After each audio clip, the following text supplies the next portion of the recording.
का महाकुंभ कई मायनों में खास है। पहला तो ये कि महाकुंभ को देखते हुए योगी सरकार ने लाखों श्रद्धालुओं की सुरक्षा के लिए पुख्ता इंतजाम किए हैं। हजारों की तादाद में पुलिस सुरक्षा बलों के साथ हाईटेक सिस्टम को तैनात किया है। तो वहीं कुछ ज्योतिषाचार्यों का दावा है कि इस बार प्रयागराज में पूर्ण महाकुंभ लगेगा और ये संयोग 144 साल बाद बना है। आखिर कैसे, देखिए।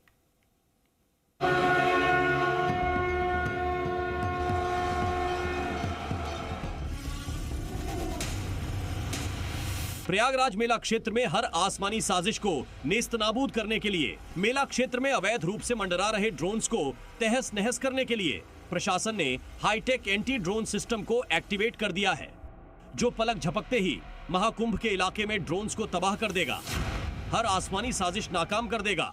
बता दें कि ये एंटी ड्रोन सिस्टम न सिर्फ मेला क्षेत्र के आसमान की निगरानी करेगा, बल्कि किसी भी अनजान ड्रोन को ट्रेस करने के साथ ही उसे निष्क्रिय भी कर देगा, क्योंकि ये एटी ड्रोन सिस्टम 2 कमांड पर काम करता है, पहली हार्ड किल और दूसरी सॉफ्ट किल। दरअसल ये सिस्टम हार्ड किल कमांड के साथ ड्रोन को लेजर बीम से नष्ट करता है, जबकि सॉफ्ट किल कमांड के साथ अवैध ड्रोन को नीचे लेकर आता है। किसी भी ड्रोन का इस एंटी ड्रोन सिस्टम के रडार से बचना नामुमकिन है।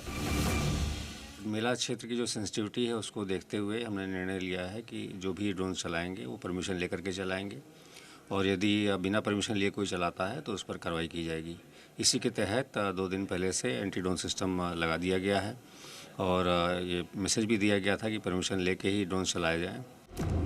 मतलब ये महाकुंभ में आने वाले जनसमुद्र को सुरक्षा देने के लिए, हर चुनौती से निपटने के लिए योगी सरकार ने अभूतपूर्व तैयारियां कर रखी है, ताकि जल थल नभ में किसी भी तरह की कोई चूक न हो।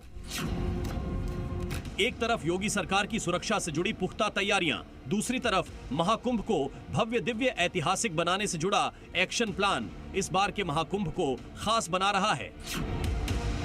मगर इसी बीच इस बार के महाकुंभ में गजब का संयोग बना है, जो करीब 1444 साल पर बनता है।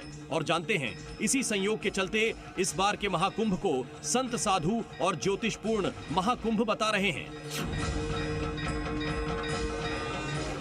और इसके पीछे की वजह है आंकड़ों का संयोग। दरअसल महाकुंभ प्रत्येक 12 वर्ष के बाद लगता है, और जब 12 वर्ष के 12 चरण हो जाते हैं, उसके बाद जो कुंभ होता है वो पूर्ण महाकुंभ कहलाता है।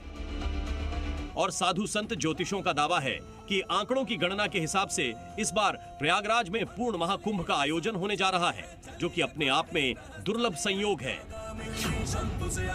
प्रयागराज से शरद अवस्थी के साथ ब्यूरो रिपोर्ट, जी मीडिया। महाकुंभ में आने वाले श्रद्धालुओं को योगी सरकार न सिर्फ आधुनिक सुविधाएं मुहैया करवाएगी, बल्कि इसके साथ साथ महाकुंभ में जुटे श्रद्धालुओं को मुफ्त में भोजन भी करवाएगी। और इसके लिए मेला क्षेत्र में विशाल सामुदायिक किचन बनेगा, जहां हर रोज 10,000 से ज्यादा लोग मुफ्त में खाना खाएंगे। आखिर कैसे होगा महाकुंभ में योगी महाकिचन, देखिए हमारी ये स्पेशल रिपोर्ट।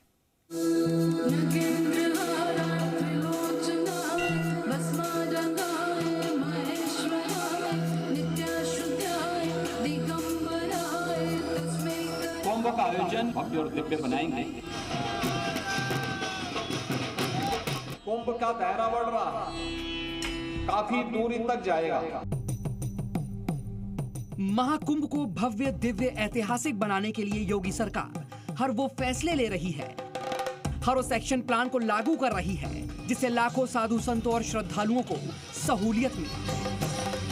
और इसी कड़ी में योगी सरकार महाकुंभ में आने वाले श्रद्धालुओं के लिए सामुदायिक किचन तैयार करने में जुट गई है, जहां रोजाना हजारों तादाद में श्रद्धालुओं को मुफ्त में पौष्टिक भोजन मिलेगा। सीएम योगी की अध्यक्षता में कैबिनेट की बैठक की गई, जिसमें संगम तट पर सामुदायिक किचन बनाने का ऐलान किया गया और इस महाकिचन की जिम्मेदारी नगर विकास विभाग को सौंपी गई है। बता दें कि सामुदायिक किचन के जरिए हर रोज 10,000 श्रद्धालुओं को मुफ्त में भोजन मिलेगा। मेला क्षेत्र में सामुदायिक किचन बनाने के लिए 2280 वर्ग मीटर भूमि दी जाएगी। नगर विकास विभाग को करीब 30 सालों के लिए भूमि लीज पर सौंपी जाएगी। मेला क्षेत्र में सामुदायिक किचन के अलावा 2 बड़े विवरण केंद्र भी बनाए जाएंगे। मेला प्राधिकरण सामुदायिक किचन की गुणवत्ता और शुद्धता की निगरानी करेगा। पीपीपी मोड पर इसको ऑपरेट किया जाएगा। ये कम्युनिटी किचन का कंसेप्ट काफ़ी पहले माननीय मुख्यमंत्री जी ने मेलाधिकारी को निर्देशित किया था। इसमें 5000 लोगों के प्रतिदिन निःशुल्क भोजन देने का प्रस्ताव है। हम लोग की कोशिश है कि ये वर्ष पर्यंत मिले, क्योंकि ये संगम का क्षेत्र ऐसा है जहाँ पर वर्ष पर्यंत हमारे श्रद्धालु आते रहते हैं। प्रयागराज मेला प्राधिकरण की बोर्ड बैठक में इस परियोजना को मंजूरी पहले ही मिल चुकी है। वहीं योगी सरकार का मानना है कि प्रयागराज संगम तट पर श्रद्धालुओं का आना जाना लगा रहता है, लिहाजा सामुदायिक किचन को महाकुंभ मेले के बाद भी जारी रखा जाएगा ताकि श्रद्धालुओं को मुफ्त खाने पीने की सुविधा दी जा सके।